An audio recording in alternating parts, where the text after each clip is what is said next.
Good evening, visitors. Welcome to the Australian War Memorial's Last Post ceremony. My name is Robert Adams, and joining us today from the Royal Australian Air Force is Wing Commander Steve Wiedemann. We warmly welcome the family of Corporal Eric Barker, whose story will be told shortly. This evening, we are honoured to acknowledge Major General Paul Peyton, Chief of Force Development, Canada, and the accompanying delegation.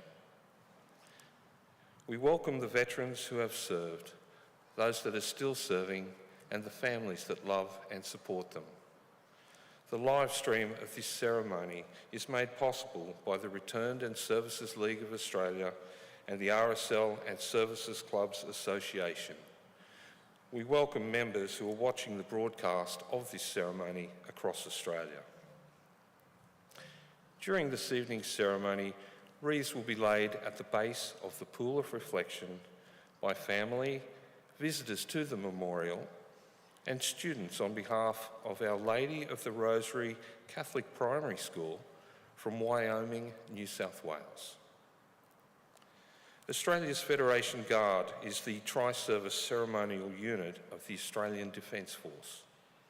They provide a ceremonial presence at civil and military events and during visits to Australia by foreign dignitaries. The Guard will now dismount the catafalque party from the tomb of the unknown Australian soldier.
If you are able, I invite you to please stand and join in singing the national anthem.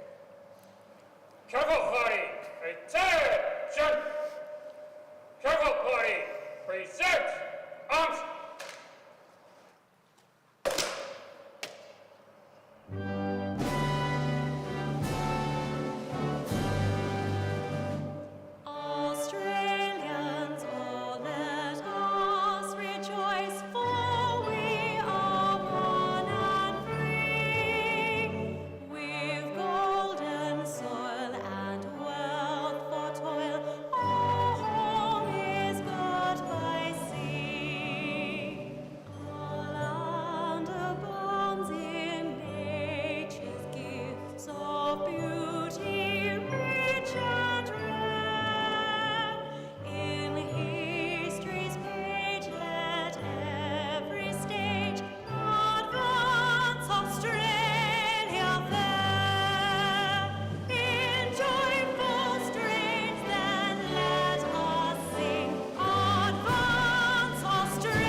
For those who are able, please be seated. The Australian War Memorial was the vision of Charles Bean, Australia's First World War official historian. Bean landed with the Australian troops on Gallipoli and stayed with them at the front through to the end of the war. The idea of this national memorial and museum came to Bean at Pozières, France, in the depths of the bloody fighting of 1916. Bean's idea was that this would be a place where families and friends could mourn loved ones buried in faraway places. It would also be a place that could help all Australians understand what these men and women had endured and what they had done for us. Bean's vision, to which we remain true, is best expressed as inscribed in the entrance to the memorial's galleries. Here is their spirit in the heart of the land they loved, and here we guard the record which they themselves made. Tonight we'll read the story behind just one of those on the Roll of Honour, which lists the names of more than 103,000 men and women who have given their lives for us in war and on operations over more than a century. But first we present a lament, Flowers of the Forest. Wreaths or floral tributes will now be laid at the base of the pool of reflection.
Today we remember and pay tribute to Corporal Eric Barker.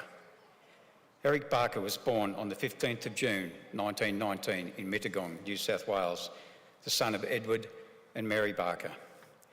He grew up alongside his 9 siblings, Bessie, Millie, Gwen, Margie, Teddy, Mary, Doris, Cecil and Daphne in the South Sydney suburb of Bexley. He attended the Bexley Primary School and Bexley High School and worked as a dishwasher and builder's labourer. His family remember that Eric Barker was unsure about what he wanted to do with his life, but he was very keen to enlist in the service. Eric Barker enlisted in the Australian Imperial Force at Sydney on the 29th of January 1941. 2 days later, he was posted to a motor transport company. In early April, he embarked from Sydney, bound for overseas service. Arriving in the Middle East in early May, the initial part of his service would be plagued by infractions of military discipline. In August, he was fined for using insubordinate language to a superior officer. In December, he was evacuated to hospital with injuries inflicted resulting from what was described as a night out. Discharged from hospital before the end of the year, he transferred to the Services Training Regiment. In early 1942, Eric Barker joined the 1st Australian Field Bakery before leaving the Middle East. During a stop at Bombay, he was found absent without leave and fined again. At sea later during the month, he was fined absent without leave again. Arriving in Fremantle in March, he was fined several more times for the same offence. However, was awarded 2 weeks detention for insubordinate language to a superior officer. He was admitted to the detention barracks at Charter Towers in Queensland to serve his sentence. With continued service in his old unit untenable, upon his release he was transferred to the New Guinea Force, a command unit for the Australian, United States and native troops for the territories of Papua New Guinea. The force was responsible for the planning and directing of operations for the territory. Embarking from Townsville on the 3rd of October 1942, Eric Barker arrived in Port Moresby 4 days later and was transferred to the Amenities Service. He settled into his new unit and in late December 1942, after being briefly hospitalised with malaria, was promoted to acting corporal. New Guinea was one of the most inhospitable places in the world during the Second World War. Tropical disease added to a soldier's misery. Malaria, dengue fever and scrub typhus were common.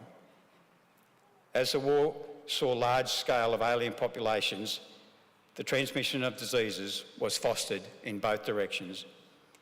Villages were reservoirs of the mosquito-borne diseases such as malaria and dengue fever, which quickly moved through troop concentrations, while islanders were infected with dysentery, measles and chickenpox. For instance, residents of the Central Highlands of Papua New Guinea were the victims of a dysentery epidemic which swept westward, killing some 10,000 people. In late February, Corporal Barker was evacuated to hospital suffering from scrub typhus, a disease caused by a bacteria spread through the bites of infected chiggers or insects. His condition worsened quickly, and on the 10th of March, he was described as dangerously ill. He died 2 days later, on the 12th of March, 1943. Today, his remains lie buried in the Port Moresby War Cemetery, underneath the inscription chosen by his grieving family, "Proud and loving memories." His name is listed on the Roll of Honour on my left, amongst almost 40,000 Australians who died while serving in the Second World War. His photograph is displayed today by the Pool of Reflection. This is but one of many stories of service and sacrifice told here at the Australian War Memorial. We now remember Corporal Eric Barker, who gave his life for us, for our freedoms, and in the hope of a better world.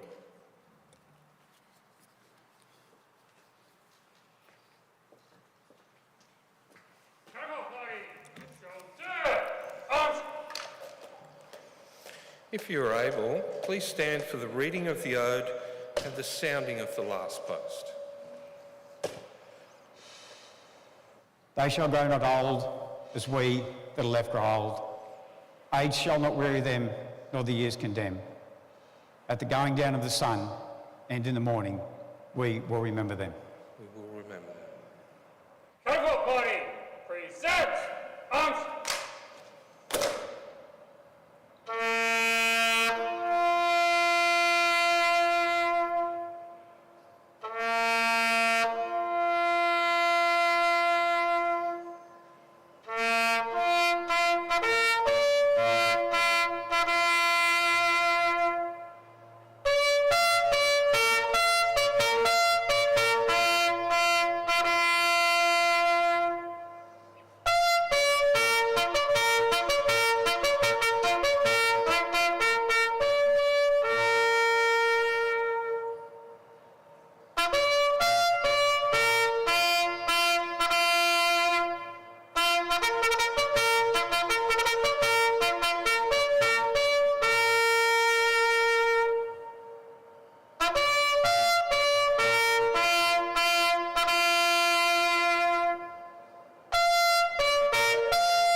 Corporal Party, shoulder!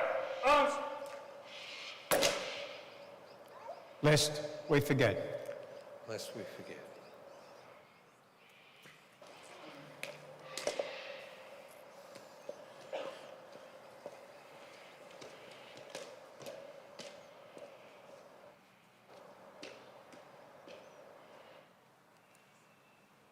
Corporal Party, in words, time!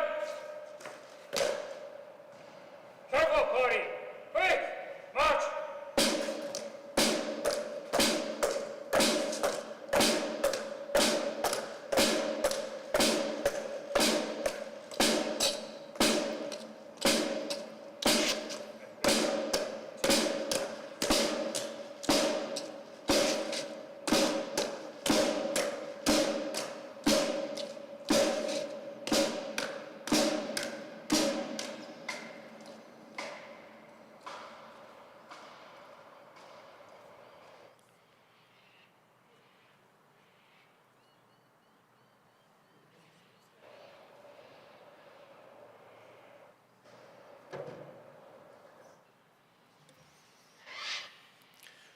We leave you this evening with the words of the memorial's founder, Charles Bean.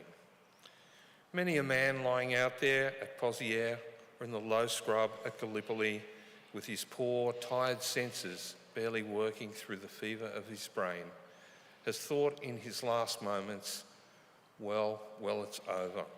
But in Australia, they will be proud of this. Ladies and gentlemen, girls and boys, that concludes the last post ceremony. On behalf of the Director, staff and volunteers, we thank you for visiting the Australian War Memorial today and for your continued support during the Memorial's development project. We wish you all a very pleasant evening. Thank you.